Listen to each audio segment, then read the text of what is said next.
This is Victor McNeil with the Wallowa Avalanche Center. It's Wednesday the 6th of December.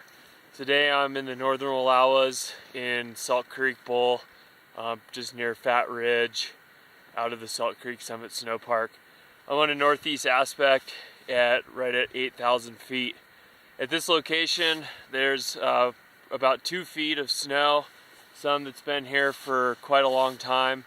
Remember, we had some real early season snowfall. But right now, the big thing I've noticed as I'm coming up from the parking lot, which is a little over 6,000 feet, is below 7,000 feet, there's basically no base at all to the snowpack. And that's the same in the Elkhorns and the Southern Wallowas, meaning that it's just a little bit of new snow from this past weekend sitting on the bare dirt.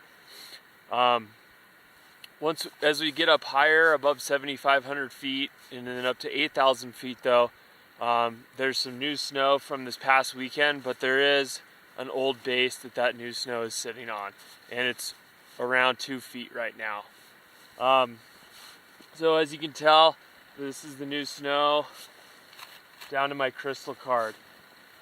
The big thing to be aware of or cautious of is eventually the high pressure system will move out and we're going to get some new snow. This snow right now, especially on these cold north aspects that are below freezing, all this snow is starting to turn into facets, meaning it's going to that sugary type snowpack that's non-cohesive, meaning it's not going to want to bond well right away to the new snow on top of it as it falls. It's also not bonding real well to this really stout crust. It's about 1 inch thick or so that's right below it. So there's probably a rain event at some point that formed this really stout, knife hard crust. So this right here is unfortunately quite a bed surface for these facets. Below that, then we've got more facets and then more crust. And there's quite a few different crust facet sandwiches, as we like to call those, all the way down to where my saw's at. Then there's another pretty stout crust right at that location.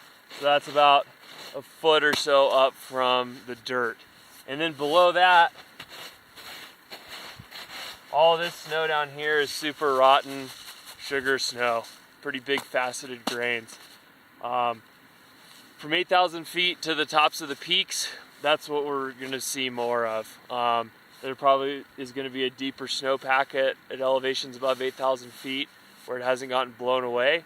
And so as we get more snow, these are the layers, these faceted layers in between these crusts that you really want to keep an eye out for. It can take a long time for these layers to heal. Basically what we need is a lot more snow to insulate them, and then they will eventually start to bond with their neighbors. As of right now though, it's very low snowpack down low, as I mentioned earlier. So your biggest concern, again, just like last week, is going to be hitting yourself or your snow machine or your skis into rocks or trees. So until we get more snow, there's probably not going to be a ton of activity out in the mountains, but it's just good to keep in mind that this snowpack up above 8,000 feet is a couple feet deep at this point, and it is not necessarily moving towards a really bomber base at this point in time.